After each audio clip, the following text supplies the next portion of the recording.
Yo, what's up, bro? Let's just before we get into this, let's just analyze this thumbnail. Four horrific true church horror stories. Um, is this AI generated? Like how many dead bodies is covered in like white sheets in this old abandoned church? This gotta be the most creepiest shot I have ever seen. Let's get into it. Marty Smith. When I was in high school, I had a couple of close friends, Jason and Brian. We did quite a bit together, and when it came time to Ironic after the Kate situation. Yeah, of religious stories for the graduate, catch. Jason had to move away to Lexington, South Carolina with his family due to his father's work. After we graduated and he had completed his move with his family, my friend Brian and I were invited to pay a visit for a weekend to his new house. We decided out of boredom to start hiking around in the nearby forest and countryside, which we found had a scenic river. It was a beautiful area and felt quite peaceful, but we ended up getting lost. We decided to keep following the river as we lost track of which direction was upstream or downstream, with no sounds of civilization anywhere we could hear. We quickly became concerned about finding a telephone to call Jason's mom or dad to get us from wherever we were, Y'all screwed. even though there was no paved road or street that we could find nearby. As we kept following the river, we came to this old church-looking building made of really old red bricks with a dirt parking lot and a dirt road leading up to it. It was very encroached with growth and bushes. We decided to go inside and see if there were people, and maybe ask to use their telephone and get the address for this location. We noticed there were a few old cars which looked to be 70s or 80s, possibly Novas, 4 of them. Very dirty and rusted in this dirt parking lot with flat or missing tires. They were all white-colored, or used to be, and parked in a row side by side. As we got closer, we heard gospel music sounds and some singing inside the church. We were relieved that there were people, so we went into the church, which appeared to be rather old and dilapidated. We peeked past the main doors to the hall and saw what I estimated was a couple dozen people dressed as nicely as they could, though they clearly were poor. When we went inside, the old white-haired woman wearing horn-rimmed glasses who was playing the church piano stopped playing, and she looked at us with no expression on her face. What happened next really stuck with me, and I will never forget it as We're long as I lost. live. Everyone in that church stopped singing and put down their song sheets, and they all slowly turned their heads and looked at us with the most vacant and unwelcoming glares. Jason said we're sorry. Excuse me, we're lost. I know you're all hive mind zombies, but could y'all point us to the road at a payphone or maybe like I don't know, anywhere but here? To interrupt. We just want to use your phone to call my folks to come get us. Nobody spoke. It was dead silent in that church other than the wooden pews creaking from the weight of the people in them. So we just slowly backed out of the door and let it close behind us, and looked at each other in ominous fear and quietly left. We started walking up that dirt road, and when Brian mentioned that there were no crosses or anything Christian in there, we looked back up the road to see that maybe a dozen of those people, all men, had walked out in the front of the church and were standing there watching us intently as we walked along Yes, the it's road. definitely a cult. This freaked us out, and we began to sprint up that dirt road for what felt like a good half hour. We finally came to a very old, broken-down gas station that looked like one of those old full-service stations. Oh hell We went no! inside to find that the shelves were mostly empty and dusty from So a quick all this glance. is abandoned An town. old, overly tanned, swarthy man with a really oily and dirty baseball cap was behind the counter reading some old book with ragged edges and yellowed pages. He looked up and said, "You boys lost, huh? Just head out that way you came in and make a left and follow that road till you see a telephone pole. And just go right at the pole down the trail and it'll take you to a highway." We thanked the man and left quickly. And as we Damn. walked down the road to the telephone pole the man told us about, Y'all we lost. again looked back, and the old man was out in front of the gas station with his arms folded, just staring at us with a rotten-toothed grin on his face. We got to the pole, made the right, and followed that trail to the nearest highway, after about a good half hour of walking in the twilight. It had just gotten dark as we got to the highway, and we tried to wave down a few people passing by. That was prime what? W. You already know what this stands for. Facts. But nobody stopped. Thankfully, a police officer saw us and pulled over to help us. We told him we were lost and gave him Jason's address, to which he whistled and said we really were lost. It took about 30 minutes for that officer to drive us back to Jason's. Damn. During the chit-chat, he told us we needed to be careful out in those woods, as there are some crazy witch folks in it. What? Straight up Oh, they explained pulled up why on I some. Oh overthink yeah, texts it's and over with. ghost They was people about I to get actually like. sacrificed. So yeah, it called me out. Most Chat, he told us we needed to be careful out in those woods, as there are some crazy witch folks in it.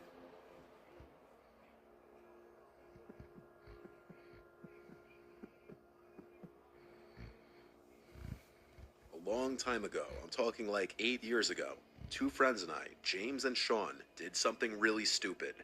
But at the time, doing stupid things was what we did to pass the time. Heard that. We're not really friends with James anymore, but Sean and I still talk often. And so oftentimes, we'll talk with each other about this story. We were 19 years old. We lived in Bumfuck, New Jersey. Lots of vacant houses in our old town. Mm-hmm. And atop a hilly road not far from our houses was an abandoned church. Locals knew about the church. It was on a closed-off road, and it had been abandoned for many years. I'm not sure if it's still standing or what the current state of it is, as I live in Florida now. But James, Sean, and I, being the troublemaking thrill-seekers we were, came up with this genius plan of bringing a Ouija board to the church late one night. All right, game This over. was Game over. I already know about the story. You didn't have to like explain. I already know y'all white. I already know y'all white. Just from off of that. Just off of that that's crazy. That's crazy that you. The fact that you even own that, I already know what skin color you is. It just eliminated that. The fact that you're going to bring it to that location makes me know that you have no sense in your head at all. That makes me that you have no sense at all. October, so I guess we were doing it in honor of spooky season. Okay. Sean had the Ouija board in his closet, so he brought it. I drove the three of us, so I first picked up James, then Sean, and we just drove straight towards the church. Since the road up the hill to the church was literally blocked off, we had to park on the side of the road and walk from there. We followed the road up the hill to the church, using one flashlight You at have first, to so as follow not to overdo it a and draw any road possible on attention. foot to get But to once this. we were atop the hill, we pretty much all three of us turned on our flashlights. The church was surrounded by woods in basically all directions, and had a gravel parking lot alongside it. The church had been broken into 1,000,000 times before, and was littered with graffiti, so the big front door was already ajar. Two of us had to work together to pull it open because it scraped on the floor though. Once inside, we naturally just looked around the place with our flashlights to make sure no one else was in there. It was definitely creepy being in that place at night. Sean set up the Ouija board. Then he pulled out these 3 candles from his backpack as well, and he laughed and said it would add to the experience. He placed the 3 candles in a triangle formation around the board, and as they were all lit, we turned off our flashlights. Now the only light in the whole place was from the candles, creating a much more eerie and uncomfortable vibe. Yo, there's so much I want to tell y'all. Not only, bro, are y'all wandering in an abandoned spot, there's just so many things I can get on. First of all, you go into an abandoned spot. The place is probably condemned. Don't know how old the building structures is. It can fall on you. Something can fall and hurt y'all. You probably can't find your way out. Who knows what's going on in the building? 2, a squatter, crazy, a homeless person could be in there sleeping, and that's their house for the foreseeable future, and you interrupt and they can come stab you to death. 3, you messing with Ouija board, so you want demons now to get attached to you, and it's just so much stupidity around this one story. Whatever takes place with these boys, it just needs to happen. Couldn't see more than maybe 6 feet in all directions, so we began playing with the Ouija board. Sean was doing most of the talking. At this point, I can't remember exactly what he said, but he definitely opened with "is anybody there?" and the typical cliche Ouija board questions. The planchette started to move, and we started to laugh. I knew it was one of them doing it. I feel like it's not possible to play with a Ouija board with your friends without someone jokingly moving around the planchette. We went along with it though, and whoever was moving it spelled out a few words. As this was going on though, we heard a weird crack-type sound come from the altar of the church. Best way I could describe it is it sounded like a big piece of wood cracking in half. It was loud, and it sounded like it was done by someone. We all jumped in reaction and hurried to shine our phone's flashlights in the direction of the altar. There was no one there as far as we could see. I think both of them were just as freaked out as I was after that. Which the place was old and falling apart, so some weird noises here and there didn't seem that crazy. And so we kept going. Yep, y'all can still We play. all took turns asking the board questions, but the planchette was no longer moving. I think because that crack sound freaked all three of us out, and now we were taking it more seriously. This went on for some time, until another sound from the altar area broke the silence again. But before we even had time to shine our lights over there again, something landed on the Ouija board, causing all of us to jump and scream. It was a rock about the size of a golf ball. All three of us just had our hands on the planchette 2 seconds ago, and there was no way any of us could have done that. We all three got up and ran back out of the church screaming, leaving the Ouija board and candles behind.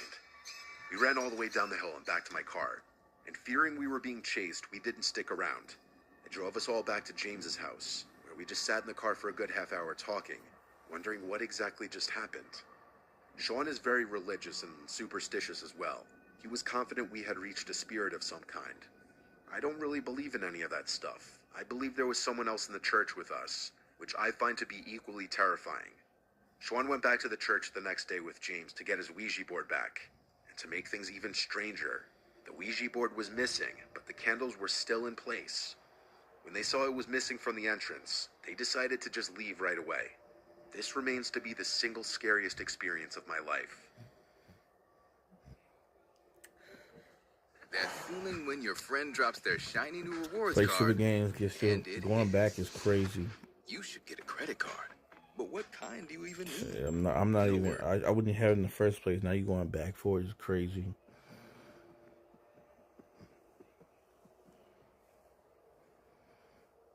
This happened in Warren County, Georgia, a very rural inland part of the state. I was with my girlfriend Marissa, and we were driving around checking out the area, seeing if it was somewhere we'd like to live. It was very quiet and spacious, which is what we wanted. We're both Roman Catholic. She likes to go to church a little more than I do, though. It was a weekday in the middle of the day, and not much traffic at all. We checked out a bunch of things in the area that would be important to see before deciding on moving to an area. Since Marissa has been an equestrian for most of her life, a big point of us moving to a rural area was for her to have a barn for her horses. After checking out some properties listed for sale, we happened to pass by a small, cute-looking church on the side of this very quiet road with a bunch of cars in the parking lot. This church wasn't far from the last property we just looked at, so Marissa shook my shoulder and said we should see if a mass was going on, see if it's nice. And so I pulled into the little dirt-like parking lot for the building and parked next to some old red minivan. A lot of the cars in the parking lot were on the older side. In fact, I'd say most of them. I mentioned that to Marissa as we got out of the car, and she agreed and said it was probably because it was a lower income area. I opened the door to the church for us and we stepped in, and it was a pretty small inside as we expected. I'd say there were 5 rows of pews, each cut in half in the middle by the nave, or center aisle. There had to be at least 20 people in there, though they were not an older crowd. Usually in every mass, big or small, you'd see a decent amount of seniors, but based on the backs of everyone's heads in there, everyone appeared to be in their 30s to 40s. From the back It of the seemed head. everyone was sitting in silence for some kind of prayer. As we sat down in the back, the people closest to us started looking at us, like one at a time. And as others noticed the staring, they would look to see what the others were staring at and then look at us. Marissa and I looked at each other, then nervously looked back at everyone. All we could think to do was smile, but no one smiled back. They were giving us the most unwelcoming stares. Did you know supposed I to be just in there? realized none of these people were dressed even remotely nicely for a mass. What was going on here? This was when I realized there were no women in here. Not a single one besides Marissa. And the stares, they seemed to be staring more at Marissa than me. Time to go. A man in a mask at the front of this alleged church, by what I guess was supposed to be the altar, then stepped up and pointed at us and said, "Who invited you here?" I took it upon myself to answer for us, and said that we were just passing by Time to go. and saw that a mass was going on and we wanted to join. The man was clearly not a priest, and this was clearly not a Roman Catholic Nigga, if you have a church. mask on, what The you masked think? man said, "You need to leave now." By now, every last person in the church was looking at us. I said, "Come on, honey," and we got up and hurried out and ran to the car. It's time to go. We wasted no time sitting in the car. I got us out of that parking lot right away. But we both noticed in the rearview mirror someone from the building getting in their van in the parking lot. I felt like there was no way they were going to follow us until we saw that gray van catching up to us in the mirror. I had Marissa GPS the Warren County Sheriff's Office. Facts. We drove straight there. The van was behind us the whole time. Not on our ass, but close enough that it was obvious. The second we pulled into the public safety parking lot, the van kept driving down the road. Yeah, he got When it was scared. gone, we simply drove straight home and never looked at Warren County again. We clearly ended up in some kind of cult meeting, but I don't get why they had someone follow us, nor why they were having their meeting in broad daylight, Just or why they random. didn't Just at walk least into a lock the random door. church. Not being invited or none of that. In broad daylight. When I was a Cub Scout, we would always have our meetings somewhere in a Catholic elementary school, whether it was in the school gym or in one of the adjacent rooms. I was like 8 years old when this happened, and it was disturbing. But before I get into why I'm telling you that, let me start from the beginning. It started a few days earlier when I was at Mass with my mom and my brother like we'd go to every other week. We usually would be late, so we'd either sit in the back or stand by the doors if there were no seats. Today, we sat all the way in the back corner. My mom and then brother entered the pew first. I sat on the end. At some point during the Mass, I noticed an older man with glasses and a white mustache who was standing against the wall to the left of me, looking at me. As I glanced over, he smiled, and I still remember vividly the stupid, creepy face that he made as he was trying to be funny. But I was 8, I wasn't a toddler. It felt weird and uncomfortable. Pedophile. I did my best to look away, but I could see him keep looking over to me every few seconds. I looked back at him, and once again, he made another weird face that I assume he was making to try and be funny. It just came off as weird again. My mom noticed it this time and tapped me on the shoulder and whispered to ignore him. I believe she gave him a dirty look as well. The next time I looked in that direction, the man wasn't there anymore. He had walked somewhere else. The next thing I remember from that Mass was going up for communion, and then as I got back to my seat, the man was back in that spot again, and he was staring at me, just smiling the whole time until I got back to my seat. My mom noticed it again, and since we got the communion, we just left. My mom said on the way out she didn't like the way that guy was looking at us, specifically me. Now fast forward to when scouts come into play. Towards the end of our meetings, we'd sometimes have little fun contests or games, and this day in question we were having a scavenger hunt. The items we were supposed to be finding all tied into the theme of scouting. I remember some of the objects on the list being a first aid kit, a rope, a flashlight, things of that nature. We were split into 2 teams, and we all had a copy of the list, and the team to find the most items would win. So we all split up. The play area ranged from the gym to the cafeteria to some of the adjacent rooms. I was running around rooms and tiny hallways I'd never even seen before, looking for any of the items I could find on the list. I wasn't having much luck. Eventually, I found myself in this very narrow hallway in the back section of the cafeteria by the kitchen. In this hallway was one of those ice cream fridges filled with, ice pops. I looked inside the fridge for any of the items. Nothing. But then I decided to be sneaky and take one of the ice cream pops. As I did, I heard a man's voice to the right of me. I looked over and saw that man from the church a few days earlier, walking over to me smiling. He said something like, "Don't let them see you taking that."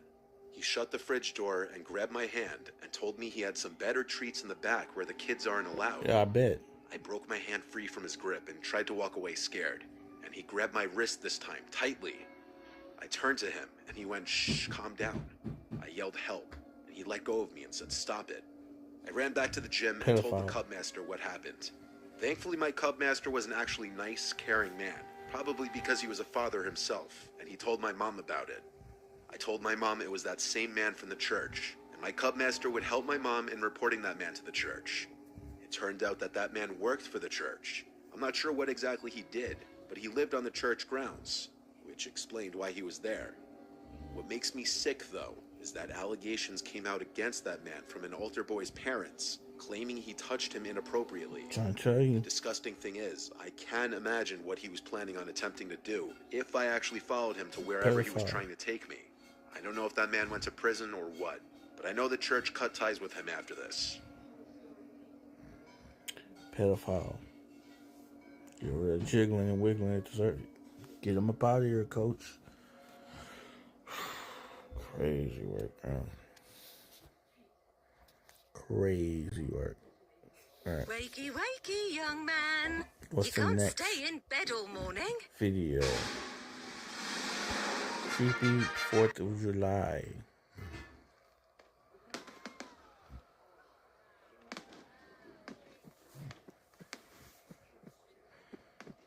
This happened just last year. Mm. My buddy Jimmy is pretty involved and well connected within the music community. By music community, I'm more specifically referring to the dance/electronic music scene all along the East Coast, predominantly New Jersey and New York. It's actually pretty impressive what he and his team have been able to accomplish in just 2 years. The general gist is this. Their company hosts what they call events at high-profile venues, typically the most well-known club or party space in whatever city they happen to be in. Then they outsource the talent, which, mind you, is typically a very well-known and sometimes borderline famous DJ. I'm not too involved or invested in that scene, so I'm not exactly sure who they've gotten to perform, but I will tell you that there have been some huge names in the mix. But enough context. Jimmy and I go way back. I'm talking 20 plus years. I've basically known him my entire life, and he's been my best friend for damn near most of it. Because of that, he lets me, along with a bunch of our other hometown friends, come to his shows for free and hang out with the talent in the VIP section. Free. It's actually really cool, and something I wish I expressed my gratitude for more often. Jimmy was scheduled to host a huge event the weekend of July 4th on the Jersey Shore. It was going to be their biggest one yet, and all our mutual friends were going. Jimmy invited me to come down early with him, and I obviously obliged. The two of us made the hour-and-a-half drive with our other friend Ryan, and we found ourselves at the venue a good 4 hours before the doors opened. Ryan and I didn't have much to do while Jimmy and his team set up, so we decided to get a bit of a head start on the alcohol consumption. Jimmy and his team were entitled to as much free booze as they desired, compliments of the venue. Nice. Ryan and I definitely took advantage of that. By the time the first DJ started his set, Ryan and I were more than a little buzzed, to put it mildly. It was 4th of July weekend after all, so we felt like our degenerate activities were justified. Fast forward a couple hours, and Ryan and I were completely wasted. I honestly don't remember a time since then when I was that drunk. Not even close. This is our problem, bro. People who like getting drunk like this in a public open space that's not in the confines of somewhere safe and what you know what's going on kills me. You have no sense of, it's all within a good time in your brain. Your brain just like, oh, it's all about a good time. You have no sense of losing your ability to walk, talk straight, and just have common sense. Getting drunk lets you like get loose. It's nothing wrong with anything, but like getting plastered to the point where you're blacking out in an open area where anybody can rob you, whatever the case may be, bro. For for the sake of a good time throws me, bro. Never, you know what I'm saying, unless I'm surrounded by trustworthy people, really trustworthy family, bro. Have I ever been in a spot where I'm in an open space that I am like getting plastered where I can't think logically to get home? Just remember the first story is a banger. It's like, that's crazy how people allow a good time to like skew their minds. It's like you getting so fucked up in an area whereas like anything can happen and you don't care. Be wrong. Ryan and I are grown men. We can handle our alcohol. Okay. Throwing up, making fools of ourselves wasn't the issue, though. It was genuinely just the problem of having lower impulse control and worse decision-making. But either way, we were having a great time, at least from what I can remember. The event was winding down. It was getting to that point in the night where you either figured out how you were getting home or who you were going home with. Right. Or both. Jimmy had rented an Airbnb really close by and promised both Ryan and I a bed, so the first issue wasn't a concern. The second problem, though, that was what was on my mind. The two of us danced over to the bar and started talking to some girls we found attractive, and before long, we had figured out who we were going to spend the rest of the night with. Neither of us are Calvin Klein models, but we're both above 6 feet tall. For whatever reason, the vast majority of guys who hang around the Jersey Shore are usually shorter than average, so being tall is an even bigger boost than it usually is. And for whatever reason, that seems to be the main attribute most girls on the Jersey Shore seek out. Not looks, not build, not intelligence, but height. I am Don't 6'5". ask me why. What they trying to do? The Jerseyan female mind is still something I have yet to comprehend. I'm probably botching their names, but I'm fairly sure the two girls introduced themselves as Gianna and Marcela. Us meeting them coincides with where my ability to recall events precisely becomes a bit hazy, so there may be gaps in the story from here on out. From what I can remember, it was actually Marcela who suggested we all leave together and continue to party elsewhere, Of course. which Ryan and I weren't going to argue with. Gianna handed the two of us a drink and insisted that we get on their level before heading out, even though we had both Straight probably drugs. consumed the fluid equivalent of her body weight in alcohol already. I know that whole dynamic. Girls getting guys drinks sounds a little unorthodox, and it is. But these girls were clearly wealthy given how they were dressed. After downing the drinks, the four of us started moving towards the venue's exit.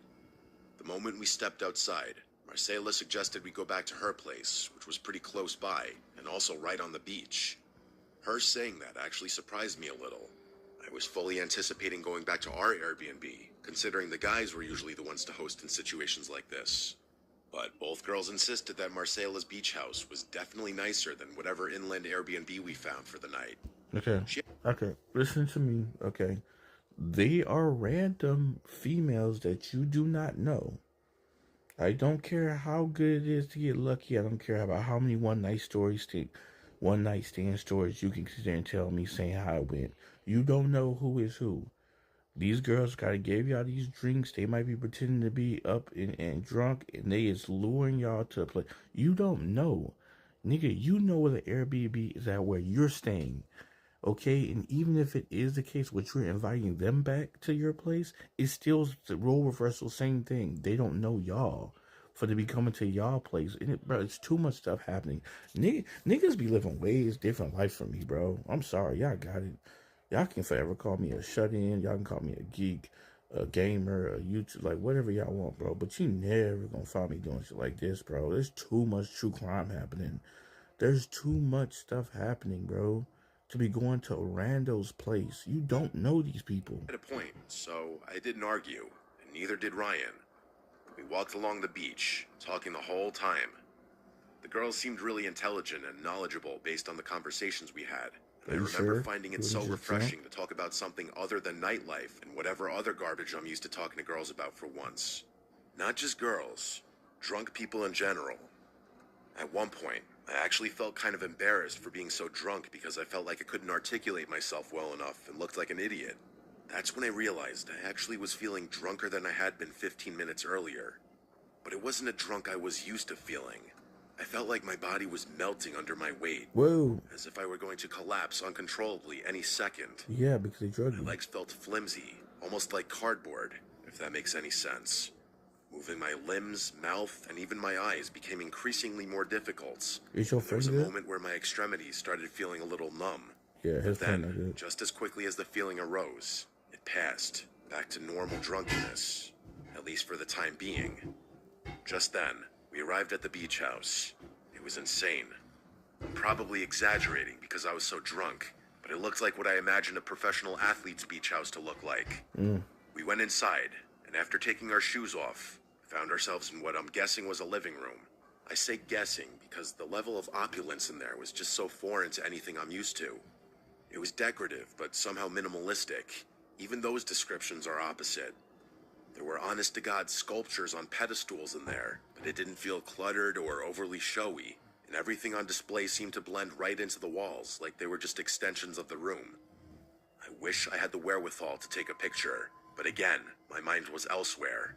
Evidently, so was Ryan's, because not 15 minutes after stepping foot in the house, he and Marcela had disappeared somewhere in that maze of a house, which left me alone with Gianna.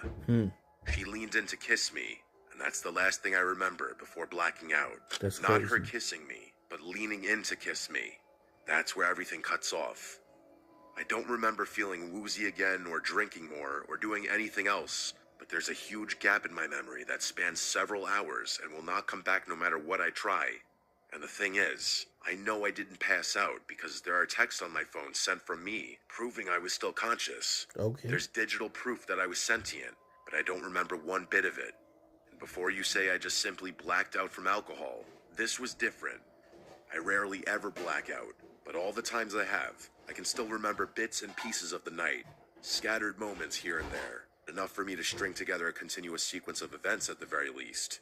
Keep in mind, those were also all times where I was drunker than I was that night.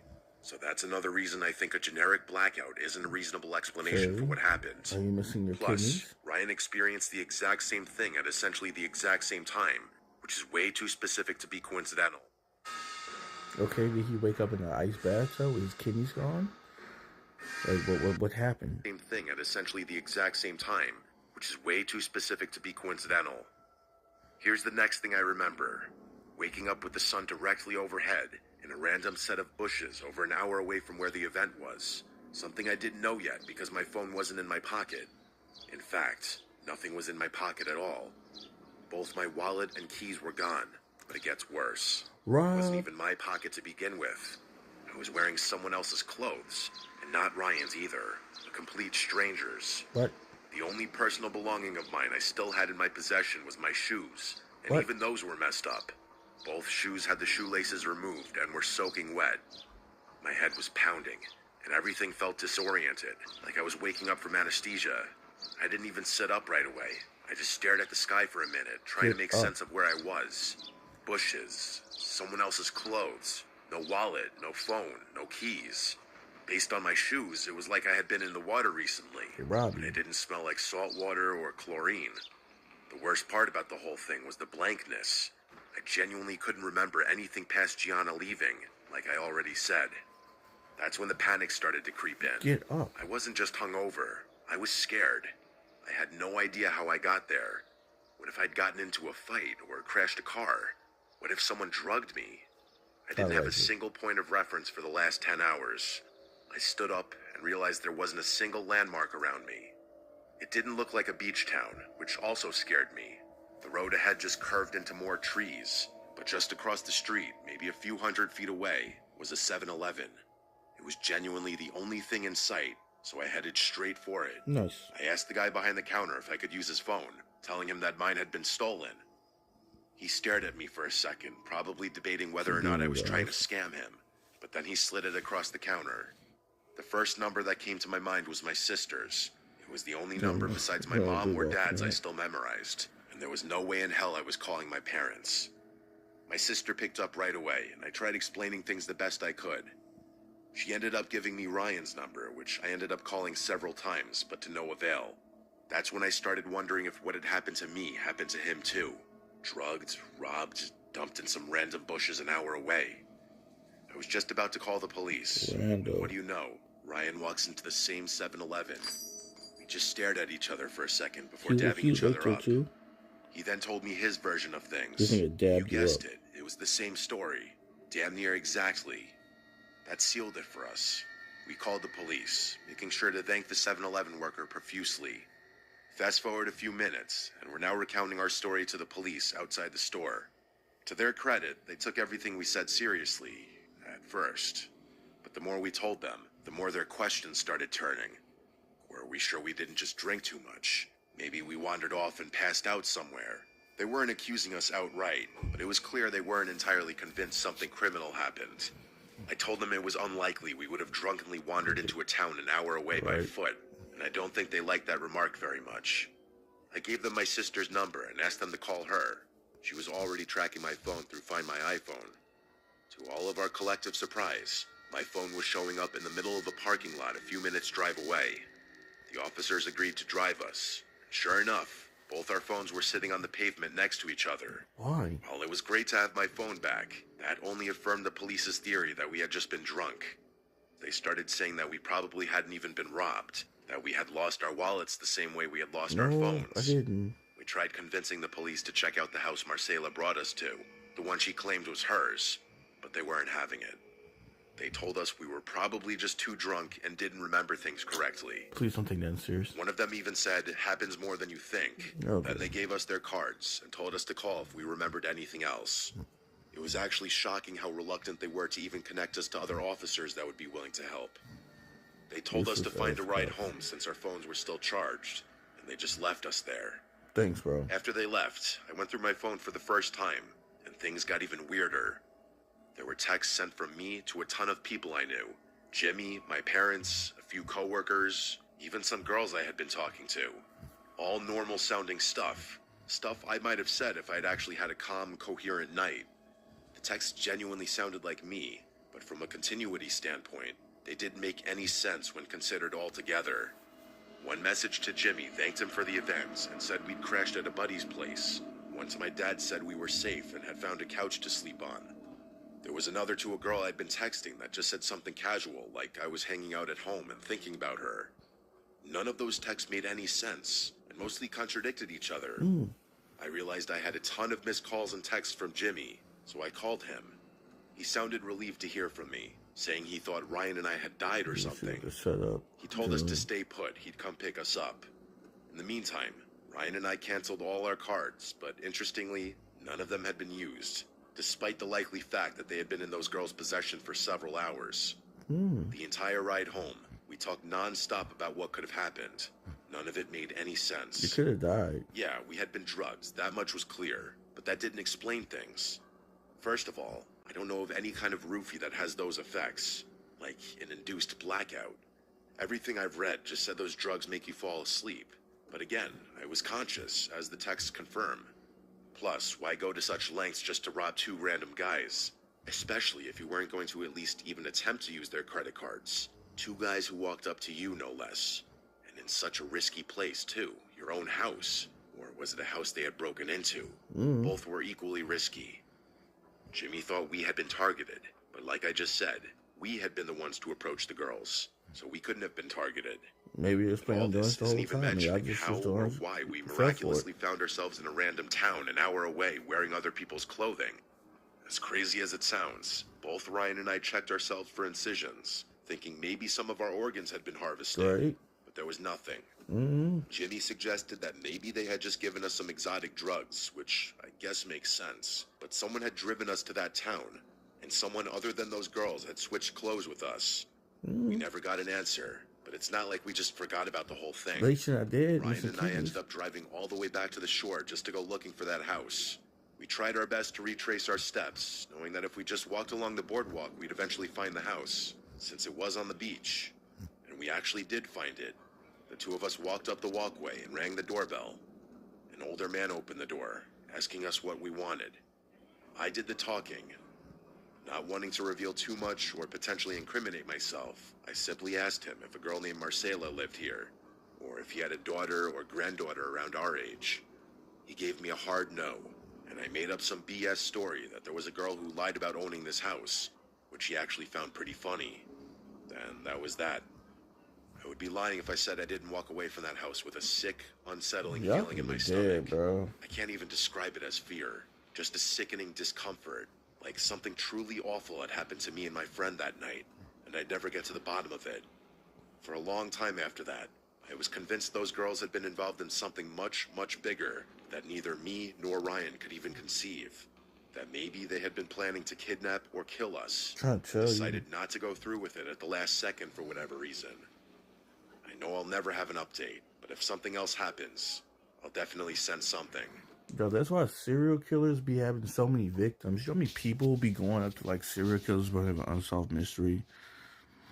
It's like, you know, it's like that's why serial killers be having so many victims. No, I'll never have an update. Niggas be quick to go to somebody's house, bro. You know how many times, bro, serial killer probably can recount the story of them walking up on somebody and saying, "Oh yeah, come to my spot, whoop de whoop, whoop blue," and they did the jump, and now they all dead, bro. But if something else happens, I'll definitely send something.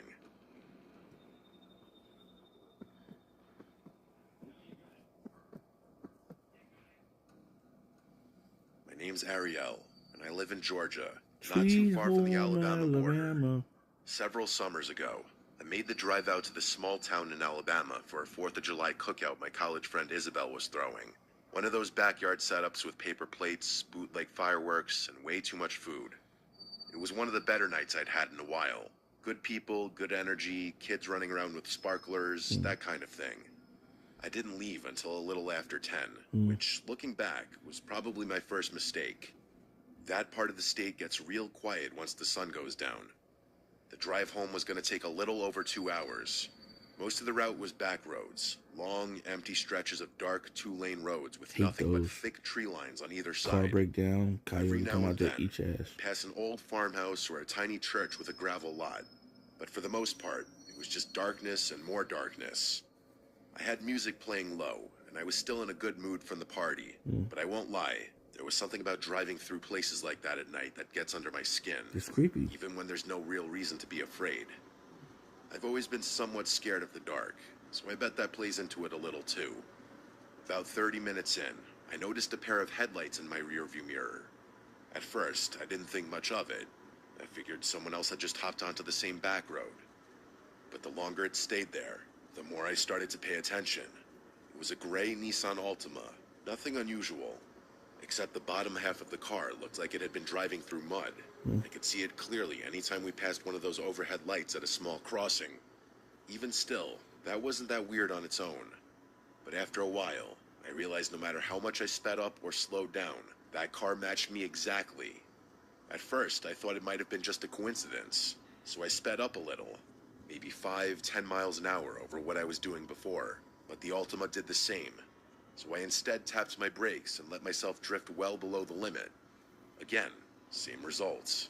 The distance between us never changed.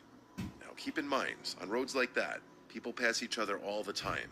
It's not even illegal in most spots. I moved slightly to the right a couple times to make it obvious that I was giving the space they needed if they want to go around. But they didn't. They just stayed exactly where they were, about 6 or 7 car lengths back. That's when I decided to test them. There was a random left turn coming up. It was what looked like a little residential road with maybe 4 houses scattered on either side. I took the turn with no hesitation. I wanted to get as far away from that car as possible. But about 10 seconds later, the car actually turned off and made the same left turn in the middle of nowhere. Bet. There was about a 0% chance they belonged on that road. At that point, I knew for a fact they were following me. It wasn't even up for debate anymore. I got this really sick feeling in my gut, like I was in genuine danger. For all I knew, I probably was. By then, my heart was beating through my chest, the same way it would if someone had a gun to my head. I don't know why, but that's the easiest analogy I can think of. I just felt so helpless out there in the middle of nowhere. I had no idea what that person wanted, or why they were locked onto me, but none of the reasons I could think of did anything but terrify me. I just wanted to get somewhere safe and somewhere public, with lights and people. As if on cue, I heard that god-awful chime that indicates a near-empty gas tank. I swear to God, I've never Why are felt you so... driving? Are y'all stupid? Are y'all stupid? I know nobody, especially not myself, bro. I go with my tank to halfway, and I'm filling it up all the way. There's no way I am taking a 2-hour drive, sir. Why are you taking a drive you know takes 2 hours? A long drive with no gas in your car. You didn't pass no gas station, bro? You was that worried about the car behind you. You didn't... That's crazy. Powerless. My car's old. It's a 2012 Corolla that's been through more than its fair share of problems. Sometimes the gas light gives me 20 miles. Sometimes I'm lucky to get 10. Oh, and out God. there, in that part of the state, there's not exactly a gas station on every corner. Oh my gosh. I pulled out my phone and looked up the nearest 24-hour spot. It was over 8 miles away. I didn't know if I'd make it, but I didn't have a choice. I wasn't about to pull over, not with that car still tailing me. I thought about calling the police, but I felt like it would have been a waste of time so far out in the middle of nothingness. Cops out there take years to arrive anywhere. Right, you've been dead. There was part of me that felt like calling the police would make the danger more real.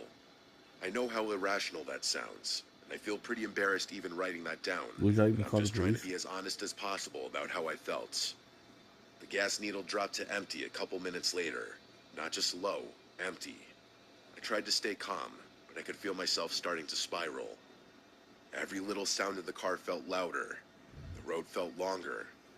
I felt stupid for being so powerless. And I didn't know what to do to change that. I knew I wasn't going to make it to the gas station. You fucked. Scenarios started flashing through my head about what would happen once my car ran out of You and gas. the weapon. But by some miracle, I finally spotted the glow of the gas station sign up ahead. I almost cried, to be completely honest with you. I took the turn hard and pulled into the lot in one quick motion to give myself some time to get out of the car and book it inside. And that's exactly what I did. I jumped out and ran inside, barely shutting my car door behind me. From inside, I could see the Altima through the window. It slowed to a stop at the edge of the lot and sat there for maybe 10 seconds with the engine still running. No one got out, though. It was almost like whoever was inside was debating whether to continue pursuing me or not. And then, out of nowhere, it peeled off, fast, and disappeared back down the road we had come from. Nah, I fam. told the gas station guy what happened, and he offered to call the police for me. Even after talking to the police, I still felt very unsettled. You lucky boy. I know it's not the scariest thing to have happened to someone, but there's no explanation for what happened to me that doesn't involve whoever was driving that car having sinister intentions. And that feeling of pure fear, I hope I never have to experience that ever again. You lucky you made I it. made it home and told myself I'd never drive along rural back roads in the middle of the night ever again. Nigga, just make The sure you have story gas doesn't in the end there, car. though. A few weeks later, something happened that made my stomach drop all over again. I was sitting at home watching the news one evening, just background noise really, when a segment came on about two men suspected of armed robbery, attempted murder, and a bunch of other things in rural Alabama. They showed a blurry still from a security camera, then mentioned that authorities believed he had fled in a stolen gray Nissan Altima, last seen headed east. When I heard that, I just froze up. That's who had been following me. I knew it in my gut. There was no way to prove it was the same person who You followed me that lucky. night, but I'm telling you, I felt it. The timing lined up, the location lined up, Lucky and the boy. description of the car was basically identical. I immediately told my story to the police, and that's when it really all hit me. My own stupidity could have prevented two extremely dangerous men from being caught. I will never forgive myself for not calling the police sooner, and it's something I actually think about pretty often. I never got an update from the police, and I never heard anything about the incident on the news. If anything ever changes, I'll send an update. There it is, y'all. Call the police, bro. When you feeling like something's wrong, call them. Call them. Call 50 when you feel like it's going I need a down. personality test. All right. Don't be scared to call the popo. All right, y'all, bro. It's getting kind of late. I do got work tomorrow. Just look forward to some more streams tomorrow, more content. If I don't, I'll see y'all when I see y'all.